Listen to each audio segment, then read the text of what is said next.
Epekto pa rin ng easterlies na magdudulot ng ilang malawakang pag-ulan sa ilang bahagi ng kanluran ng bansa. Northeast monsoon patuloy na iiral sa extreme Northern Luzon at bandang Southwestern Luzon.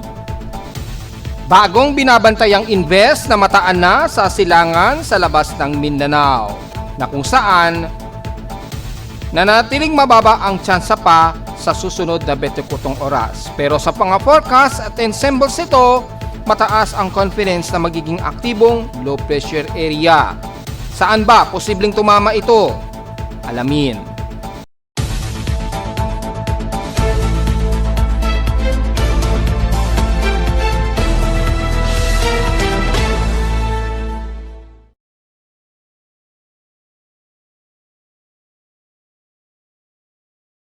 Hello, good morning mga folks. Welcome po muli sa ating Daily Weather Bulletin at Analysis para sa huling 2 araw na ng October 30, 2025. Ang oras sa ating Boss May Maga ay alas 10:34 na ng umaga. At dahil 2 araw na lamang, papasok na po ang month of November. Asahan natin na yung probability na magkaroon ng mas malakas na bagyo na papasok sa month of November ay hindi pa rin natin inaalis ang mga posibilidad po. At dahil nga po sa magiging mas maulan pa rin tayo ngayong huling 2 araw ng October, base na rin sa Doppler radar imagery, kalat-kalat pa rin ang pag-ulan lalo na sa silangang bahagi ng Northern Luzon at sa halos buong kanluran ng bansa dahil sa umiiral nga po ang malakas na easterlies natin. At makikita po sa ating lightning detection system ang sunod-sunod na pagkulog at pagkidlat sa kanlurang bahagi ng Luzon hanggang Southern Luzon. Yan, lalo na sa beban ng West Philippine Sea po ay malawakan ang naging kalat-kalat na pag-ulan na may pagkilat at pagkulog. Kagaya kahapon, asahan ang mga localized thunderstorms na tuloy-tuloy dahil sa salubungan nga po ng mainit at sa malamig na hangin sa kanluran dulot ng salubungan ng easterlies. Sa ngayon sa ating lightning detection system, as of 10:35 AM, antayin natin mag-load yung 100 plus minutes, pero mapapansin natin ang most of lightning strikes sa may bandang West Philippine Sea po. Yan, lalo na malapit dito sa may bandang mga isla natin sa West Philippine Sea. Yan. Malapit sa Scarborough Shoal, yan ang aktibong mga pagkulog at pagkidlat ngayon. Kung lumabas pa yung 100 plus minutes, hintayin natin mag-load lang, medyo matagal mag-loading dahil alam naman natin napakarami po ang mga lightning strikes sa buong mundo. So ginagather pa yan ng aking lightning detection monitoring dito sa aking webpage. Yan. So far mukhang wala pang naglo-load. Pero sa ngayon, as of 10:36 AM nga po, meron tayong 68 lightning strikes. So pasok siya sa inner. At typically dito sa bebalang Southwestern Luzon ang marami ang mga pagkulog at pagkidlat ngayon. May mga ilang pagkulog at pagkidlat pa rin sa hilagang silangan parte ng Luzon o sa silangang bahagi ng Luzon dahil sa may mga accumulated pa rin na localized thunderstorms dyan. So ingat pa rin po sa mga kababayan natin lalo na dyan sa bahagi ng Mindoro, Palawan at bandang West Philippine Sea nga po. May mga pagkulog at pagkilit din na umiira sa may bandang Calabarzon area, especially dyan nga po sa may bandang Batangas. Ingat na lamang po dahil medyo nabubuhay yung mga bulkan natin dyan, kabilang na ang Taal Volcano. So ingat na lamang. At sa ngayon ay 68 pa lamang ang nadedetect na lightning strikes dito. Base na rin sa aking lightning detection system. Mula naman sa ating thunderstorm advisory care o pag-asa, nakataas sa Visayas area, well, Matik, kasama na ang Palawan yan. Oriental at Occidental Mindoro po. Yan. So, ang effectivity o persisting nito, tatagal ng 1 to 2 hours. Yan. The rest ng Mindanao, nakataas din daw ang thunderstorm sa Misamis Oriental at Occidental, Lanao del Norte, Bukidnon, kabilang na ang Davao Region, especially ang Davao City kasama din daw sa nakakaranas ng mga localized thunderstorms dahil naman sa surface trap na umiiral. At sa Northern Luzon naman, of course, ang Ilocos Norte at Cagayan Valley, nakataas ang forecast niyan within 12 hours daw ang effectivity. And the rest ng Visayas, siyempre, mapakanluran hanggang silangan na yan ng Visayas, effective pa rin ang kalat-kalat na mga pag-ulan na may pagkilat at pagkulog na iiral. So, ang persisting yan 12 hours din. Kaya mag-iingat po sa potential na pagbaha.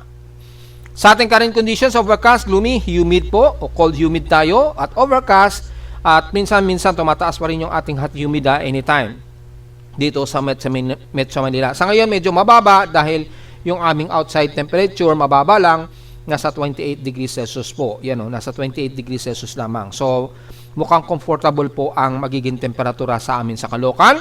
Hopefully, sa buong Metro Manila. Sa last sa picture na itala na aking weather station, kaninang 4:03 AM, nakapagtala kami ng lowest of 26 degrees Celsius. Kahapon, 31.5 lang ang pinaka-highest air temperature namin sa Caloocan kahapon. Kahapon ito ng umaga at 10:31 AM. At ibig sabihin lamang, mataas pa rin ang heat index because of humidity, mataas. Kaya pumapalo pa rin sa 42.3 degrees Celsius ang aming init pandama. Although mataas yan, very papasok na siya halos sa dangerous, pero at least medyo kaya-kaya pa ng katawan natin ang init pandama. Double check natin ang forecast ng heat index, especially sa kanluran ng Lolo Luzon, kung mataas pa. As of 12:51 AM pa, so medyo moderate extreme caution na agad kami kaninang madaling araw. Sa aming heat index sa Caloocan, 33.6 degrees Celsius. Pero tingnan natin sa iba't ibang bahagi ng bansa. Yan, ito kasi is kay Pag-asa po ito. Hindi active ang kanilang heat index issuance dahil nag-i-issue lamang sila tuwing hot dry season, mga tuwing tag-init sa atin sa Pilipinas.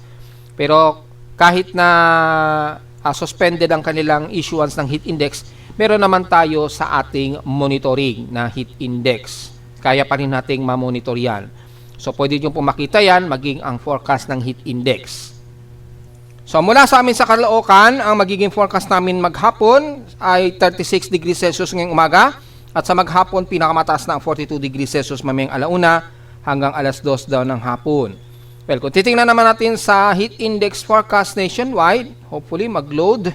Yan, so kung titingnan po natin ang bahaging kanluran, pero expected medyo mababa ito ha. Pero double check na rin natin, gaya na lamang sa Ilocos region, Ilocos Norte, 41 degrees Celsius pong forecast.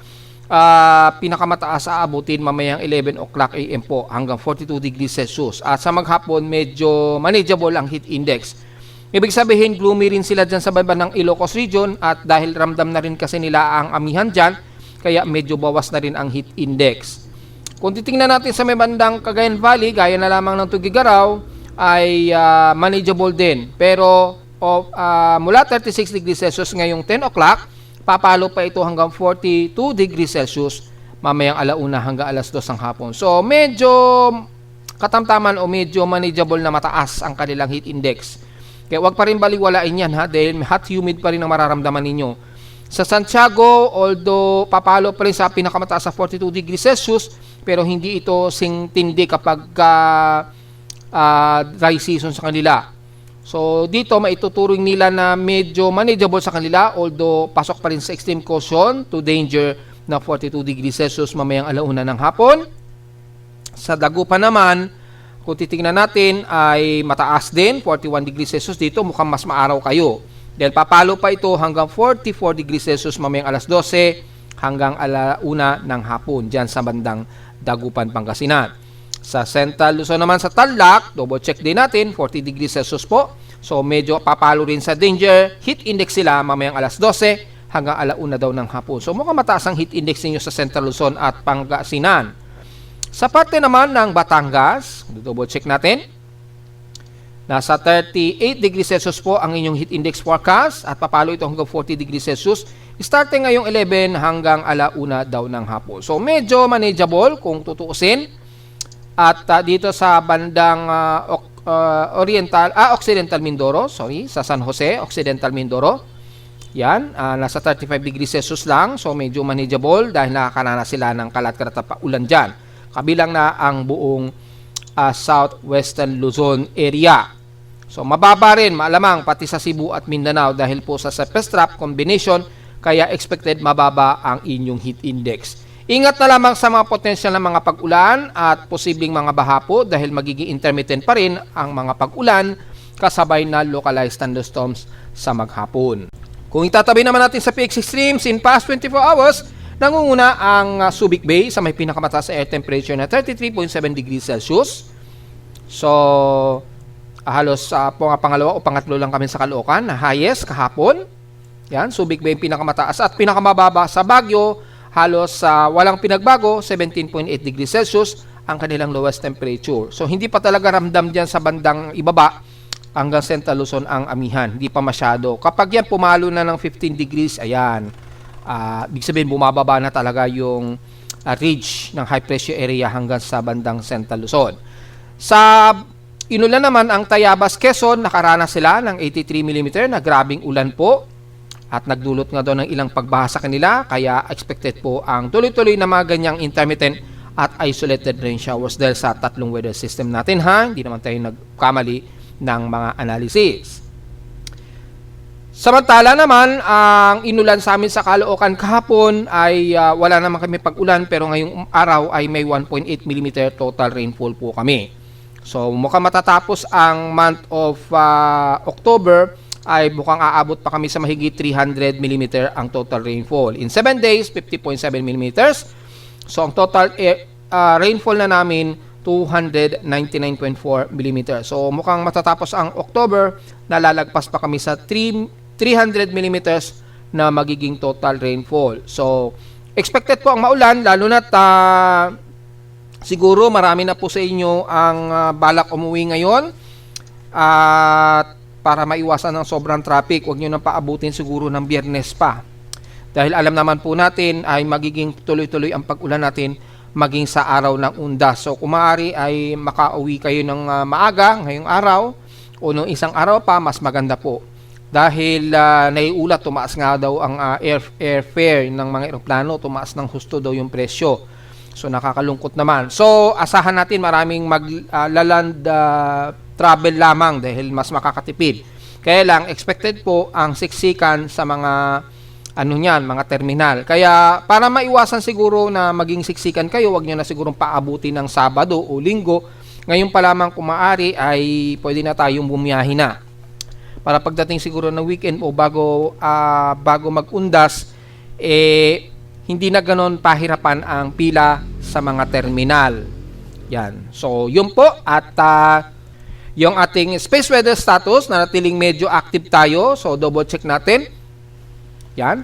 So meron tayong alert ng ating space weather conditions as of 7:44 AM ngayong umaga. Although minor lamang ang G1 geomagnetic field nito dahil nireport na natin to kahapon o nung isang araw, naaasahan hanggang unsettled to active ang ating KP index o geomagnetic field.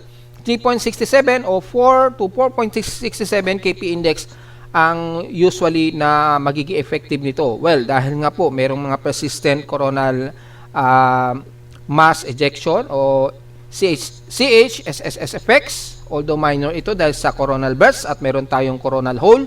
So bahagya lamang na medyo hahampas sa atin sa ating magnetosphere. So wala namang nakataas na solar radiation at radio blackout so far. At yung ating haring araw, mapapansin nyo para siyang galit na pumpkin. So Halloween din ang ating haring araw. Medyo palihis na po yung tutok niya, yung kanyang coronal hole, ayan, sa bandang 5 o'clock location. Yung parang mata niya dito, yung dalawang burst ng mahina o katamtaman lamang na CHS, yan. Kaya nagmukha siyang parang mata ng pumpkin scare at yung smile ng bibig. Parang pang Halloween talaga ang dating. So, hindi naman direkta sa Earth. Kaya yung ating solar wind, asahan na medyo nag-a-above normal speed. Yan, pumapalo ng 500 to 550 na velocity ng solar wind speed. So, expected na bahagyang mabilis yung ating solar wind. At yung sunspot, although medyo nakatutok pa rin sa Earth ang AR4627. Expected pa rin yung ilang minor coronal burst at paliit naman yung ating sunspot, hindi naman ganun kalakihan. So manatiling unsettled to active ang ating geomagnetic KP index base na rin sa forecast niya. So wala tayong inaasahang X-ray flux event at GOS X-ray flux event. Kalmado naman siya. Yung ating solar photon, kalmado naman, maliban na lamang sa geomagnetic activity na mostly mas aggressive. Dahil nga rin sa solar wind, so mga unsettled to active nga po ang asahan natin na magneto effect o magnetosphere effect. So epekto yan ng geomagnetic activity. So makakaranas na naman tayo ng medyo mataas na ionospheric TEC range. Alam na po natin yan, bandang Indonesian o Mid-Pacific. may mga minor to moderate auroral effect at may mga ilang minor to some moderate, pero usually minor lamang ito dahil hindi naman tumataas yung D-region absorption. Pero expected po pagpasok ng November bahagyang tataas ang ating mga radial plasma dahil sa panibagong arrival ng solar wind po yan. Pero ngayong araw mukhang kalmado naman ang ating burst, baka sa 1 pa siguro ng November o 2. So medyo prepare na lamang. Mga minor ang asahan natin at magiging mababa ang ating HF condition between 10 to 12 meters at 40 to 80 meters sa umaga. Sa gabi ganun din. So mas safe po na gumamit ng shortwave radios between 15 meters hanggang 30 meters po. Mostly fair po ang signal dyan. So, wag na lang kayo lumagpas ng 30 meters po para maganda ang reception ng inyong mga two-way radios o yung mga nakikipag-communicate sa International Space Station. 65 ang ating solar flare probability. So, alanganin. Although, kaya-kaya pa naman po ng receptions yan ng mga small radios. Samantala sa ating outside humidity, napaka-concentrated tayo, 87%. Wala itong pinagbago since last hour. At natiling mataas ang ating barometric pressure dahil nga po sa reach of high pressure area sa itaas. So naramdam pa rin natin na mataas na high pressure area at 1010 hectopascals o 1010 hectopascals. Mabagal ang pagbaba nito since last hour. Bicycle lamang po yan. Sa ating high tide, low tide status, pa-low tide pa lamang po tayo. At makikita po natin mukhang ilang araw nang mababa ang ating sea level. Although pag nag-high tide ito, kung double check po natin, ay kaninang madaling araw, umabot po ng 1.1 meter ang taas po ng high tide kaninang madaling araw po. Ngayon ay pampalow tide naman po ito, pero yung magiging alon, double check na rin siguro natin gamit ang ating global assessment monitoring para makasiguro tayo kung patuloy pa rin bang maalon dyan sa kanluran at silangang parte ng Luzon at extreme north Luzon. Gamit ang assessment of significant wave height, well, nanatili pa rin mataas ang ating alon sa silangan o kanluran ng Luzon, especially extreme north Luzon po, pumapalo ng 1.25. Pero by the next 24 hours daw, bahagyang medyo kakalma na ang ilang bahagi sa South Luzon. At rest ng bansa, mukhang okay naman ang karagatan, pero yung bugso po ng Estalis at yung bugso naman ng hangin dala ng ITCC dahil bumabagsak po yung atmospheric pressure, ingat na lamang sa mga tuloy-tuloy na pag-alon, lalo na dyan sa mga ng Visayas at Mindanao. Pero kung sa bandang Luzon po kayo, Northern Luzon, ay yung mga maliliit nating mangingisda, ingat pa rin dahil pumapatak pa rin hanggang 2.5 meters ang tsansa ng malakas na alon po dyan. So, kung kailangan talagang pumalaot, magsama na lang kayo ng mga medyo malalaking bangka. Yung mga kayang humandle na mga maliliit na bangka, may ginagawa sila nagkakapit-kapit sila, nakikikapit sila dun sa malalaking barko para maiwasan na biglang maalon o matangay ng alon yung kanilang maliliit na bangka. So at least nagbibigay po tayo ng anunsyo ng pag-iingat sa kanila. Sa atin namang almanak, sumikat ang haring araw kaninang 5:51 AM at lulubog po ito mamayang 5:28 PM. Well, ang ating first quarter at lagpas na sa first quarter na, 55% illuminated. Titingnan po natin, so hindi pa po nagmo-moonrise. Mamaya pa po yan magmo-moonrise, mga bandang 12:49 PM magmo-moonrise. At lulubog po ito mga madaling araw na halos 12:31 AM na kinabukasan ng madaling araw. Sa ating local weather outlook, ngayong Huwebes at Biyernes, huling Thursday and Friday na po ito ng October, maulap pa rin tayo kagaya ng mga nakarang araw at asahan ang localized thunderstorms na may 100% chance of rain. Bukas ng huling Friday ay bababa daw ang chance na pag-ulan sa amin, pero maaaring magbago yan every 6 hours, 29 to 30% daw ang chance na pag-ulan. Pero yung forecast ng magiging maulap at localized thunderstorms sa hapon, mananatiling mataas ang confidence po. So malinaw yan. High as and lowest sa pressure expected maglalaro 31 to 32 degrees Celsius and lowest sa pressure expected 25 to 26 degrees Celsius. So makikita natin sa short-term weather forecast, halos hanggang araw na po ng undas at sa unang linggo ng November, makikita natin magiging maulap at maulan pa rin o partially cloudy, overcast at maulan ang halos buong linggo natin sa darating na unang linggo ng November. So, wag pa rin tayong magpakambate at magdala po ng payong dahil expected pa rin ang mga isolated at ilang intermittent rain showers maghapon. Samantala, diretso agad tayo sa ginagamit na satellite imagery. Makikita po ang napakamalawak na kaulapan nito sa may bandang kanluran ng Southwestern Luzon. Kasama na ang buong Western Visayas, Palawan at West portions sa Mindanao. So generally, magiging mas malawak po ang maulang bahagi ng bandang Southwestern Luzon, Western Visayas at Mindanao. So kung i-zoom in natin gamit ang Himawari GMA satellite, makikita natin in specific areas ay ang buong Mindoro, magiging maulan po tayo dyan. Yan, kunin na lang siguro natin yung Himawari Pag-asa para mas klaro, para malinaw po siguro. Ayan, so para mas malinaw ang kuha natin dahil napaka-gloomy ng paligid. Makikita po ang maulang parte pa rin ng bandang Mindoro at Palawan. Moderate to heavy rain showers po tayo dyan. At kabilang na ang buong west portion sa Visayas. Kabilang na ang Panay Island. So lalo na ang Antique at Iloilo. Makakaranas kayo ng maulang panahon. Gloomy na paligid. Ganon din ang Negros region po. Yan. Dahil po sa salubungan po ng ating Estelis at yung medyo malamig na hangin dito sa may bandang kanluran.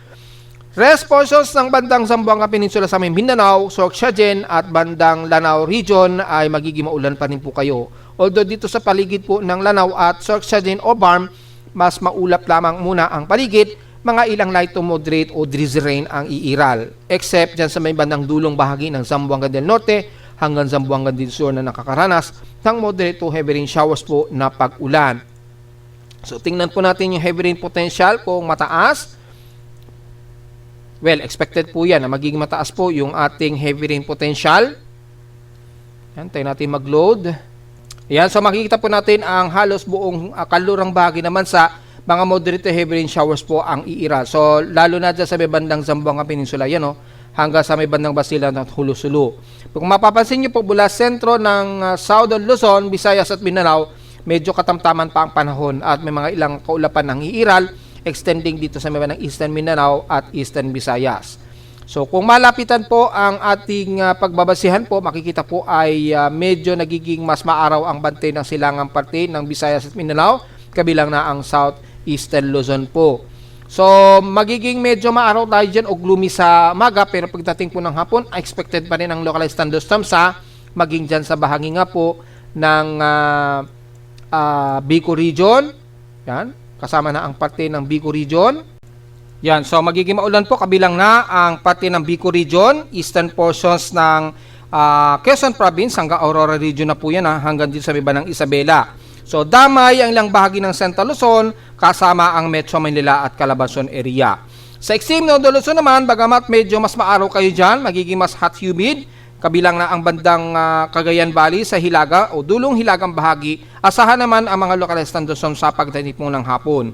So, be prepare palagi, pero sa ngayon, maaraw at maalinsangan po ang buong bahagi ng Northern Luzon o extreme Northern Luzon, kabilang na ang buong Apayao, Kalinga, Abra, Mountain Province, Ifugao, pababa na yun ng bandang Benguet at Santiago. Pero pagpasok pa ng Nueva Vizcaya or La Union, o Benguet, ilan sa parte ng Benguet ay magiging maulap hanggang Pangasinan, hanggang dyan sa Tarlac. Very gloomy na kayo dyan at asahan ng kalat-kalat na pag-ulan na may pagkilat at pagkulog po. So despite na medyo katamtaman sa bahagi nga po ng extreme Luzon, asahan pa rin ang mga isolated case of rain showers and localized thunderstorms. Medyo nanahimik muna yung pinaka-sea-line malapit sa bandang Northern Luzon.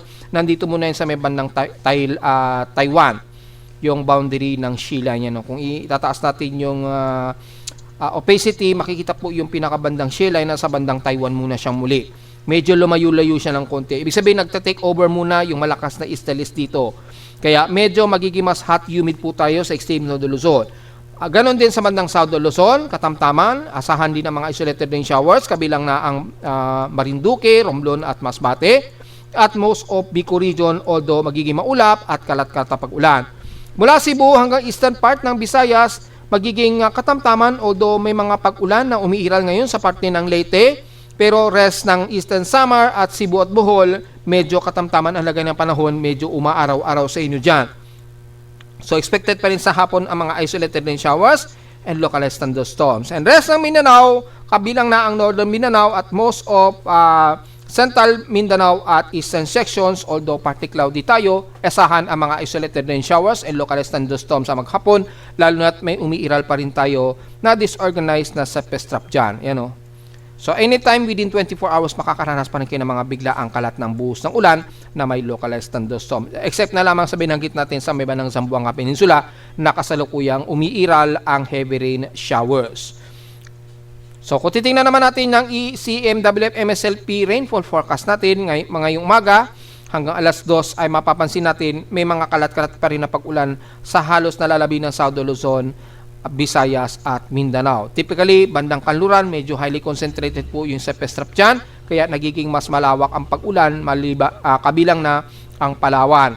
Sa Luzon naman, ang ilang bahagi ng Bicol Region, Calabarzon at eastern portions ng Luzon ay patuloy na makakaranas ng mga kalat-kalat na pag-ulan din na may pagkilat at pagkulog po. Yan, dahil na rin sa pag-iral ng istalis natin. Pagsapit naman mamayang alas 2 ng hapon onwards, ay patuloy pa rin na magiging kalat-kalat na pag-ulan sa ibang bahagi ng bansa, kabilang na ang kalurang bahagi ng Northern Luzon, most of Southern Luzon, so medyo damay pa rin ang Metro Manila na posibleng magkaroon tayo na makulimlim at maulan na panahon, although madalas light drizzle rain ito to some moderate. At rest ng bandang Palawan pa rin at kanlurang bahagi ng bansa hanggang Zamboanga Peninsula, may mga iiral daw na mga moderate to heavy rain shower, so be ready na lamang sa potential na pagbaha. May medyo katamtaman at may mga isolated lamang na posibleng ulanin ang bandang Bicol Region at Eastern Visayas, although may mga clusterized moderate to heavy rain showers ang iiral naman dito sa parte ng Leyte, pababa na ng Mindanao area. Yan, malawak po yung trough dyan, kaya magkakaroon po tayo ng mga scattered rain showers and localized thunderstorms. At mamaya namang gabi, mga alas 8 ng gabi onwards, tingnan din natin. Yan, so pagsapit naman ng alas 8 ng gabi onwards, patuloy pa rin daw na magkakaroon ng malawakang pag-ulan sa may bandang kanluran ng bansa, especially din sa Palawan, west portion ng Visayas at most of Mindanao area. Yan, kasama ang buong Davao Region, BARM, yan, Northern Mindanao at Eastern Mindanao. Magiging katamtaman, medyo isolated lamang siguro ang iiral sa may bandang Bicol Region at Eastern Visayas, pero hindi mawawala ang mga kalat-kalat pa rin ng pag-ulan. Usually, mga mahina at katamtaman. Ganon din sa ilang bahagi ng Northern Luzon, medyo kalat-kalat din po ang pag-ulan dyan. Kabilang na ang bandang Pangasinan, Central Luzon at east portions ng bandang Isabela at Cagayan Valley. So damay din daw ang Metro Manila sa makakaranas ng mga kalat-kalat na pag-ulan. So mukhang magiging maulan pa rin tayo sa halos buong maghapon. Tuloy-tuloy po yan. Again, hanggang araw na ng undas yan. Kaya importante po ang payong at kung sakali man ay ingat sa posible pa rin pagbaha anytime. Diretso naman tayo sa ating computer-generated tropical cyclone sector. Ay, kahapon pa po ito na-post natin dahil naging isang ganap na nga po na invest yung binabantay natin na tropical wave na nagmula pa dito sa may bandang Marshall Islands 6 days ago. At ngayon, nandito na yan sa may bandang south of Guam, na mamalagi muna siya dyan. Yan, kung i-activate natin yung pinaka-Himawari RGB satellite para makita natin yung galaw ngayon ng kaulapan niya. Mapapansin po natin na medyo meron na siyang low level convection. Disorganized pa nga lang siya sa ngayon. Ayan, makikita natin yung pinaka-floater niya para mas malinaw po ang kuha. Ayan, nagkakaroon na siya ng bahagyang low level. Ayan, medyo nagsisirculate na siya unti-unti. Nagkakaroon siya ng bahagyang low level convection, pero disorganized pa rin siya until now. So makikita natin embedded ito ng intertropical convergence zone dito sa may bandang south of Guam. Kaya maaari pang magkaroon pa ng nourishment yan at posible pang palalakasin yan dyan sa paligid na yan ng weather systems itong si 98W Inves. Pinagkamalan pa nga daw na fake news ang post ko niyan dahil wala pa raw lumalabas yan kay Pag-asa. Well, hindi naman po kay Pag-asa ang pinagbasihan natin dito. Ayan, so hindi naman kay Pag-asa ang ating pinagbasehan dito, International Weather Agencies po ang pinagbabasehan natin. Kaya usually, magiging mas advanced talaga tayo sa inire-report ni Pag-asa. Ngayon, tumahimik na sila dahil lumabas na po sa ulat ni Pag-asa itong si 98W na nga po. Itinuring na nila ito sa low pressure area na, which is matapos na lumabas, tumahimik na po yung mga bashes natin. So, hindi natin maintindihan kung bakit marami pa talagang mga ganong tao. Pero naka-follow sila sa ating page. Well, kahit naman saan, meron talagang ganon.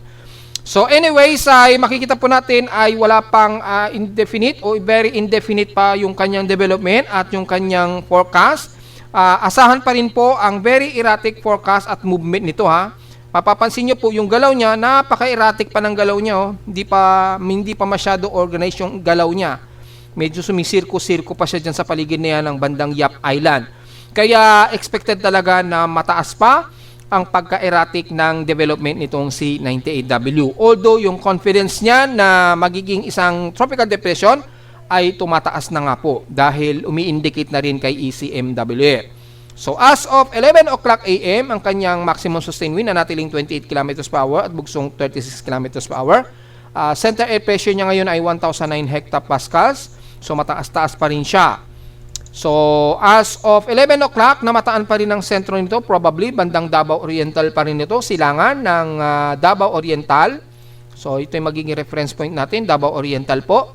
Layo nito ay 1,794 km east ng Davao Oriental po, sa labas ng Philippine Area of Responsibility. So, nasa bandang south of Guam pa rin po ang lokasyon niya, malayo-layo pa, kaya marami pang pagkakataon ang magiging galaw niya ay maaring magiging mas kanluran ang magiging kilos. Yan. Pero ang nasisiguro natin, yung cone of uncertainty niya, posible pong bahagyang tumaas, ganyan. Yan. Or ganyan ang magiging trajectory niyan. Yan. Kasi medyo erratic pa, may mga ibang forecast pa kasi na lalapit daw ito dito and then bigla itong mag-i-skirting dito sa may bandang southeast ng Luzon. Ganyan, mag-i-skirting pa. So, napaka-erratic pa ng galaw niya yung mga ensemble forecast. Hindi pa talaga klaro. Pero ang malinaw lamang dito mga folks, lalapit ito sa may bandang eastern part ng Visayas o pagitan ng eastern Visayas at northeastern part ng Mindanao. So, magdadala yan ng malawakang pag-ulan ha. Again, hindi po natin sinasabi magiging super typhoon yan. Very fake news po yung mga nagpapakalat agad na super typhoon kaagad po ha. Dahil kung mapapansin nyo po, yung pinaka satellite imagery niya, halos napaka-disorganized pa lang ng kanyang development. So probably tropical depression lamang ang maaari nating itaas na kategorya nito sa ngayon na kanyang intensification. Pero malabo pa sa ngayon yung umabot siya sa super typhoon na pinapakalat ng mga nakarang araw.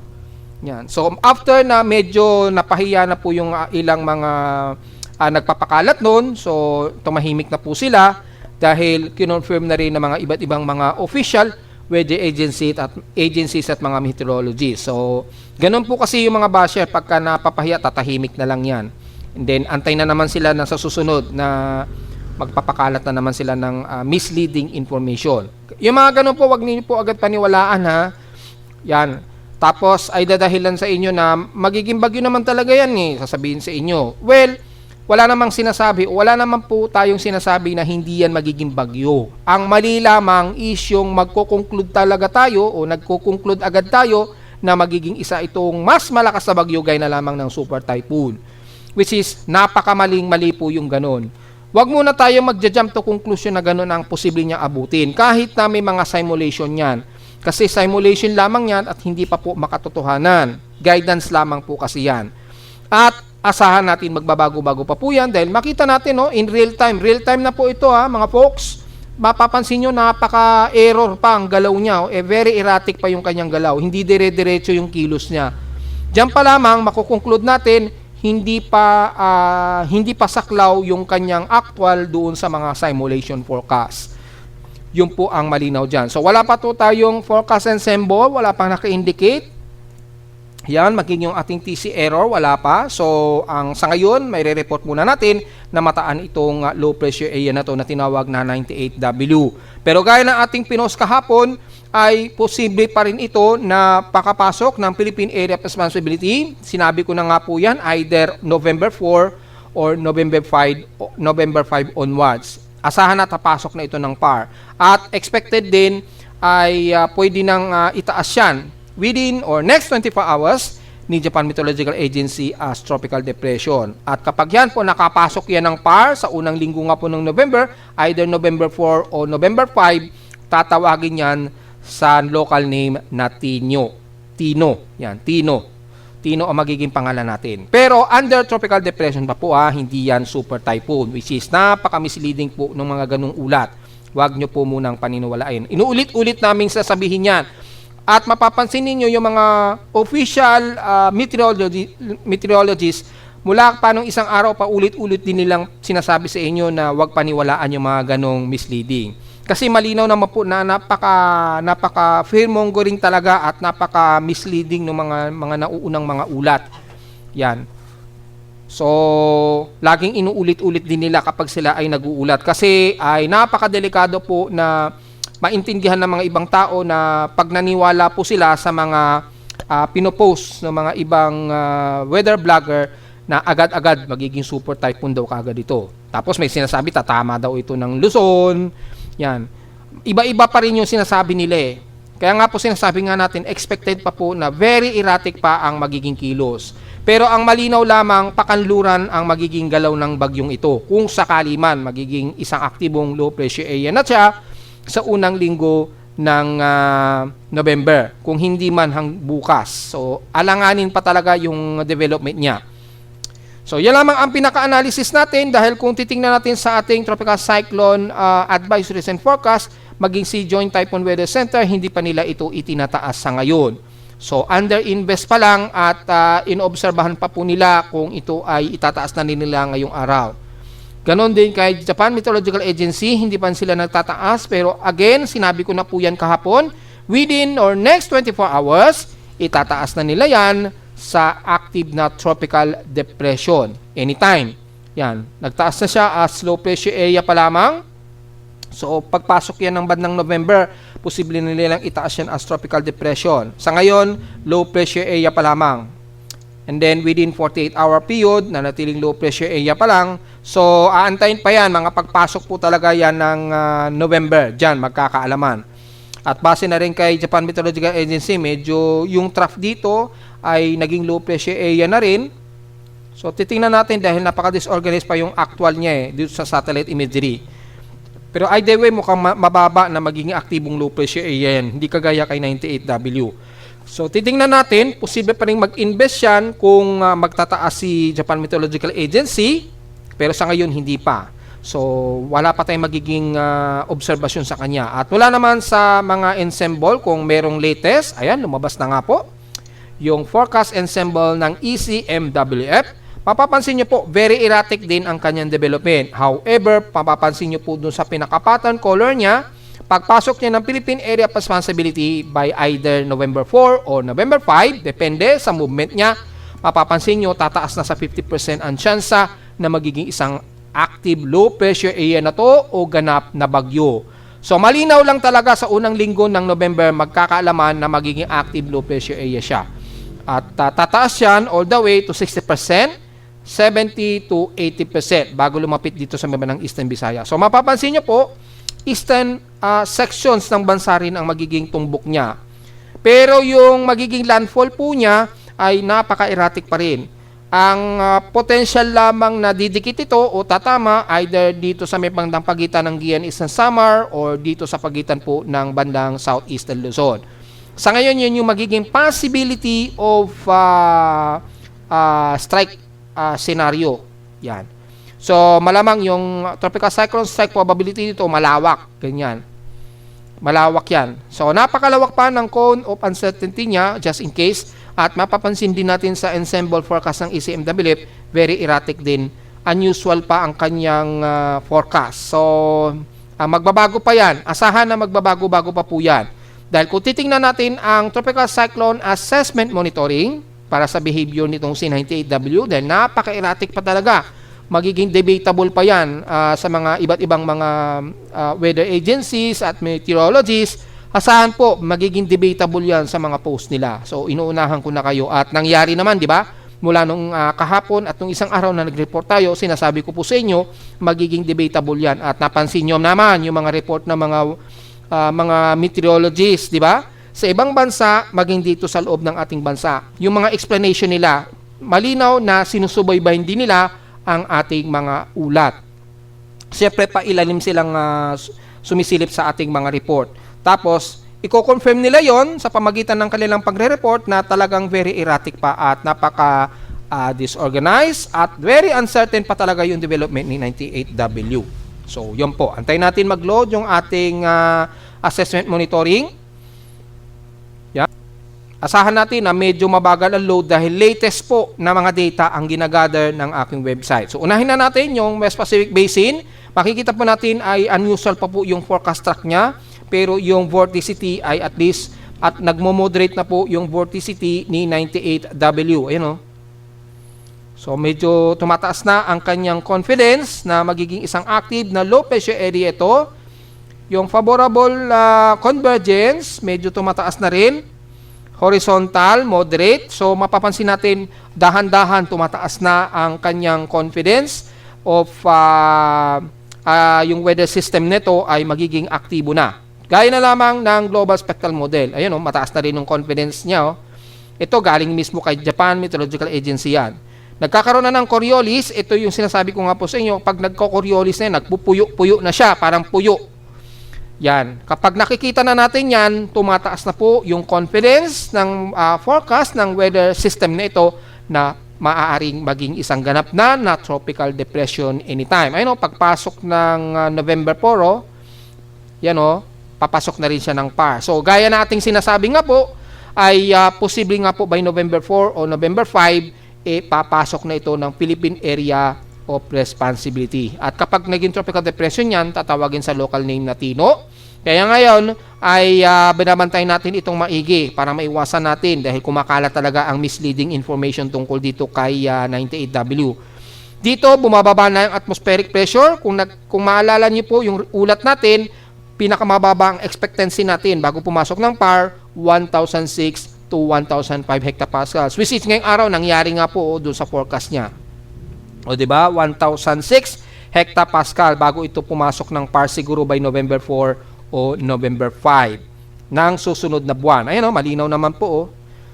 At napakababa o napakababa ng kanyang trajectory. Kasi nga po ito, lawak ng subtropical ridge. O, ayan o, yan, ito yung subtropical ridge. Very extended na po yung subtropical ridge niya dito. Yan. Kaya malabo talaga na tumaas o kumilos pa northwestward ang galaw ng bagyong ito. Ano, ang lawak ng subtropical ridge, oh. Buong China, balot na ng high pressure area. Oh, puro high pressure area, high pressure area. Naglalaro 1024, 1028. Ang taas niyan, oh, di ba? Mataas. 1020. So puro high pressure area diyan. Malabo talaga na babalandra diyan ang anumang bagyo.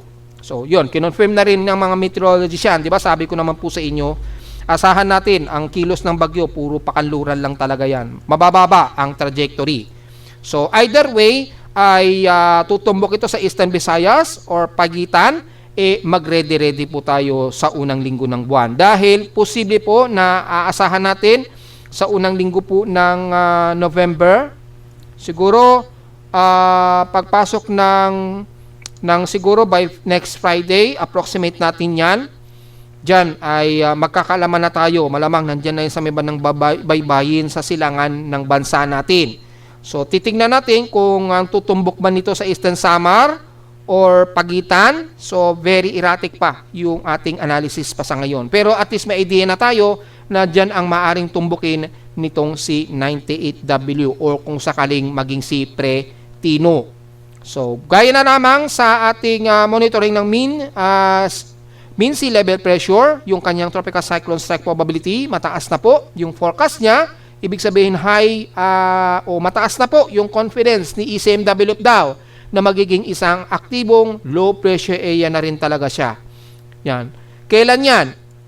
November 1, araw ng undas. So, pagpasok lang talaga ng November, makukumpirma natin na mataas ang kanyang confidence na magiging isang ganap na bagyo na talaga itong si 98W. Ngayon, makikita ba natin dito ang posibleng tutumbukin ni 98W base sa ating tropical cyclone strike probability niya? Well, tingnan natin. In T96 hours po, by November 2 na po ito. So, makikita natin in T96 hours or November 2 po yan, kinabukasan, malayo pa rin siya. Oh.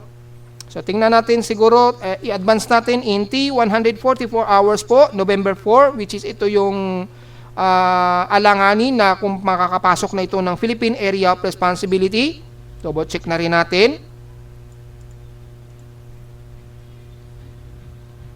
Ayun, nakapasok na siya. So, dito, ay hindi pa masyado. Medyo boundary pa lang ng PAR ito. Pero yung kanyang strike probability, 5%, ay nararamdaman na ng mga taga-Eastern Visayas at Northeastern Mindanao. So T 168 hours tayo. So November 5 po ito. Yan, November 5 po yan para meron na kayong idea ha. Para at least most of may ebidensya po tayo para ating pinapakita yung mga probabilities ng bagyong ito. Ayan, ayun, November 5 nga, makakapasok na nga ito ng Philippine Area of Responsibility at nasa around 70% yung chances niya ng kanyang strike probability na magiging isang ganap na bagyo po ito. Yan o. So, probably ay nasa tropical depression ito. Yan. Possible tropical depression siya. Itataas yan ni Japan Meteorological Agency. Maaaring itaas na nila yan. Tropical depression pa lamang. Yan. So, mali na po yung mga kumakalat na nasa severe tropical storm na kaagad siya pagkapasok daw ng PAR. Dito pa lamang, malinaw ay hindi po ganung kalakasan pa ang kanyang development. Under tropical depression pa lamang ang nakikitaan natin na aabuti niya. Apektado na ang halos buong Southern Luzon, at least 5 to 10%, buong Visayas area.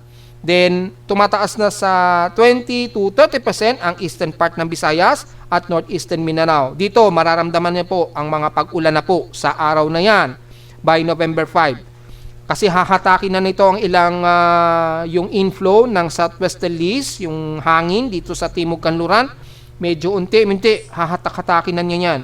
So magkakaroon na po kayo ng mga pag-ulan dyan sa Eastern Visayas pagdating po ng November 4 or November 5. Yan o. Hindi pa masyado sa Metro Manila pero makipapansin natin dito 5%. So malamang medyo makulimlim na tayo niyan sa buong Southern Luzon. Kabilang na ang parte ng Metro Manila. Pero sa extreme Northern Luzon, makikita nyo po, hindi pa nila masyado ramdam yan. Malamang maaraw pa sa kanila dyan sa November 5. So, tingnan na natin by November 6, extend na natin. Ito, very long range forecast na po ito ha. So, ibig sabihin po niyan, posibleng mangyari yan o posibleng hindi. Maaari pang magbago yan ha. Pero at least meron na tayong idea kung sakali man magtuloy-tuloy na mag-intensify itong si 98W at lumapit nga po sa silangan ng bansa. Kasi importante, makita natin kung saan ang posibilidad niya na tatamaan. Yan, mapapansin naman natin, silangan talaga ng Visayas o Southeastern Luzon tutumbukin itong si 98W. So, apektado na po ng at least 20 to 40% ang buong Eastern Visayas at Southeastern Luzon. So, damay na ang Bicol region dito. Malamang ulanin na rin ang bandang Northern Mindanao. Damay na rin ang ilang bahagi ng Calabarzon at Metro Manila at bandang Bulacan. Ayun, kitang-kita naman po. So, at least may idea na tayo ha, yung cone of uncertainty ay either dito sa bandang Southeastern Luzon or Eastern Visayas po. Yan po yung analysis. Pero kung masahabaan pa natin yung long range forecast, pero asahan po na very error na po ay yung forecast nito ha. Pinapakita ko lang sa inyo in T240 hours po or November 8 kung ano ang potential na tatamaan niya. Dito, medyo nag-skirting pa siya ng konti. Yan o. Ibig sabihin dito, very error na kasi yung forecast niya. Pero mapapansin nyo, medyo nag-skirting pa siya. Hindi siya tumawid. Diba? So, dyan pa lamang error na. Kaya, siguro, ang pwede nating maging analysis between 72 hours to 168 hours pa lamang. Wag na muna natin intindihin tong 240 hour. Very erratic pa talaga yung kanyang forecast dito. Yan o. Kasi bigla itong nag-norte, nag-west-northwest bigla. So, malabo pa sa ngayon yung kanyang potential. Pero yung between November 4 to November 6, maaring ito ay lalapit sa eastern part ng Visayas. So, at least may idea na tayo kung sakaling dyan tatama, maghanda-handa na po tayo bago pumasok ang unang linggo ng November para may idea na tayo. Yan ha, yun po ang maliwanag. At sa mga computer models naman, mula kay GFS, ito yung mga kumakalat yan o. Kikilos ito pa Kanluran, then tatama ito sa mga ng Eastern Visayas. So ito medyo consistent na rin kahit paano yung forecast ni GFS. Kay NABGEM, medyo consistent na rin. Pero mas aggressive nga lang ito. Ayan, o. Bigla itong nag-skirting sa may Southeastern Luzon. Pero ang lakas niya ha. Ayan, o. Nasa halos typhoon category na ito dito kay NABGEM. Umabot siya sa typhoon category bago dumikit sa may bandang Eastern Visayas.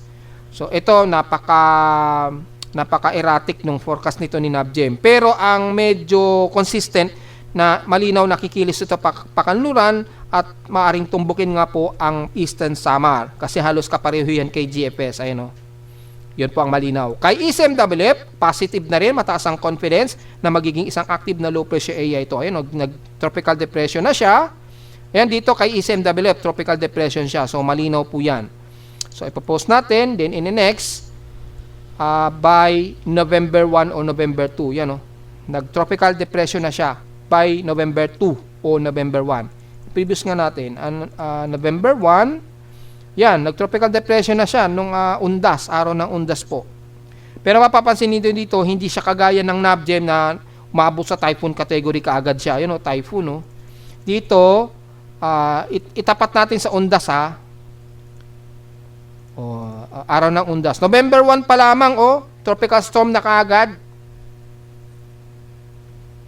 Tropical storm to severe tropical storm kaagad. Ayan o. So dito napaka hindi makatotohanan. Yan. Then November 2, severe tropical storm. Yan, nag-typhoon na kaagad siya oh. So dito malayo do sa pinapakita ni ECMWF oh. November 1 to November 2, papapansin nyo, tropical depression lang siya. See, tropical depression lang. So hindi pa talaga tayo pwedeng mag-conclude pa na magiging typhoon ito. Malabo pa talaga na umabot niya sa typhoon category sa ngayon. Sa ngayon, ang magiging medyo consistency lamang itong pinapakita ni ECMWF na aabot siya sa pagiging tropical depression by November 1 or November 2 po.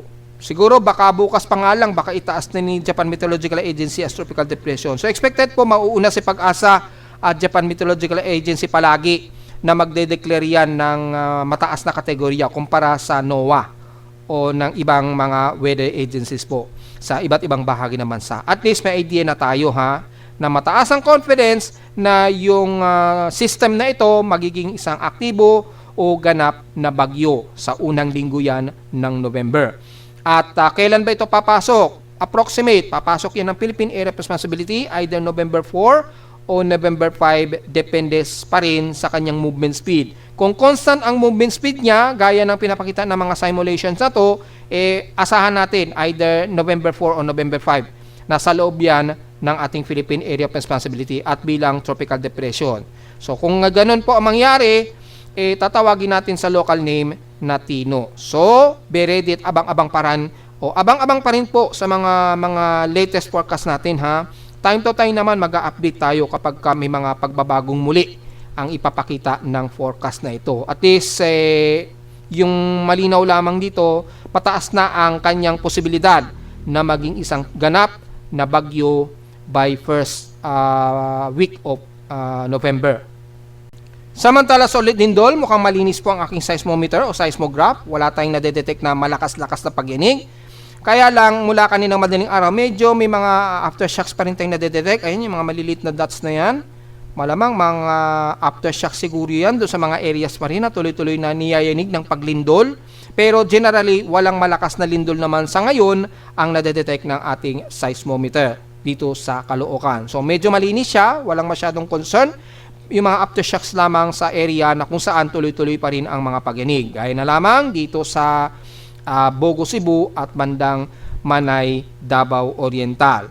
So, titingnan natin sa data feed ni PHIVOLCS mula kaninang madaling araw. Meron silang recorded na isang magnitude 4.8 dyan sa southwest ng Balut Island ng Municipality of Sarangani pa rin. Magnitude 4.8 po ito pero sobrang lalim na epicentral depth kaya halos hindi ramdam na may lalim na 433 km ang lalim. Naganap ito 1:52 AM po. Kaya hindi nakapag-create ito ng malakas na vibration na resulta hindi na-detect ng aking seismometer.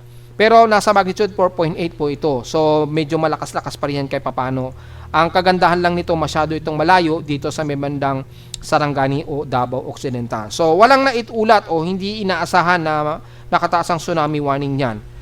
At nahina lang naman yung kanyang jolt at intensity to lamang ang masasabi natin na lakas nito na intensity. At after nyan, puro mga aftershocks pa rin sa may bandang Caguet.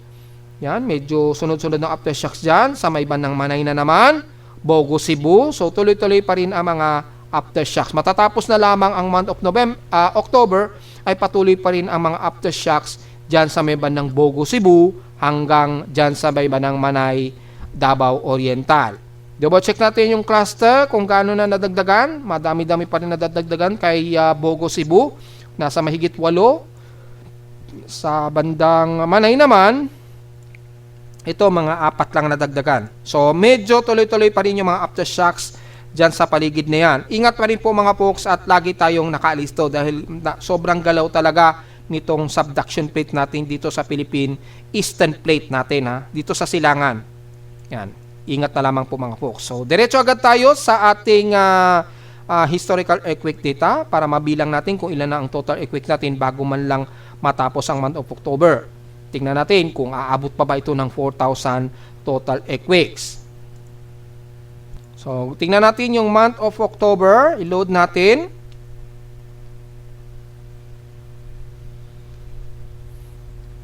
Medyo matagal talaga siya sa sobrang dami po ng cluster ng data ng mga lindol. Yan, month of October, nasa total of 3,756. So, 3,756 po total earthquakes natin ngayong araw. 3,585 po, magnitude 2.0 pataas. 148 sa Port, magnitude 4.0 pataas. At nanatiling stable sa 15 ang magnitude 5, 3 sa magnitude 6 plus at isang magnitude 7.0. So, between magnitude 2.0 at 4.0, patuloy na nadadagdagan ang mga aftershocks. Ngayon, kung bibilangin natin ang most close ng cluster nitong Bogo, Cebu, nasa 1,829 na po ito. Dito naman sa may bandang Surigao del Norte, 401 po ang total kasama ng ilang bahagi ng Surigao del Sur. At sa may bandang Manay naman, paligid ng Manay Davao Oriental, mas ilapit natin ng konti. Yan. So nasa 911 na po ang total cluster ng lindol sa paligid ng Manay Davao Oriental po. So tuloy-tuloy pa rin ang nadadagdagan ng mga pagyanig. So lumalabas pinakamarami ang total na lindol pa rin dito sa Bogo, Cebu. Pero kung pagsasamahin po natin yung total earthquake na to sa Surigao, pababa ng Davao Oriental, most probably ay halos malapit na sa dami nitong sa Bogo, Cebu. Pero mas marami pa rin sa may bandang Bogo, Cebu dahil halos magto 2,000 na ang total earthquakes dyan sa Bogo, Cebu. So mag-ingat pa rin mga folks sa tuloy-tuloy pa rin ang mga aftershocks dyan. Mapapansin nyo po yung pattern ng cluster ay mas aggressive po yung subduction plate dyan dito sa may bandang Eastern Philippine Sea o East Philippine Sea natin. Yung subduction plates po dyan. Yan. So lagi po tayong mag-ingat pa rin po mga folks dahil laging magalaw pa rin yung fault dito, yung fault line. Yan. So kung titingnan ngayon natin yung bilang ng ating annual earthquake frequency by magnitude, tuloy-tuloy pa rin na nadagdagan at nasa total of 18,520 na po ang total earthquakes natin ngayong taon since January hanggang nitong October na. So ito na, ang dami na po ang total earthquakes natin for the year 2025 at tuloy-tuloy pa rin madadagdagan yan. So yun lang po, pinaka-latest sa earthquake natin. Balikan nyo na lamang po yung mga explanation natin o synopsis dito sa ating annual earthquake frequency kung bakit hindi ito magandang balita para sa susunod na taon. At pinaliwanag na rin natin yung magiging structural integrity ng magpapatayo ng mga structure sa susunod na mga taon dahil parami ng parami lalo ang nadadagdagan sa total earthquake natin sa Pilipinas. At narito naman ating 3-day to the weather forecast para sa araw ng Huwebes, October 30, 2025.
At hanggang dito na lang po ating daily weather bulletin at analysis para sa huling 2 araw ng October 30, 2025. Huwag mong kalimutan na mag-like, share, subscribe po sa ating YouTube channel at visit lamang sa ating website na www.bimoweather.com para sa ibang detalye yung gusto nyo malaman na hindi natin isama ngayong magtatanghali na.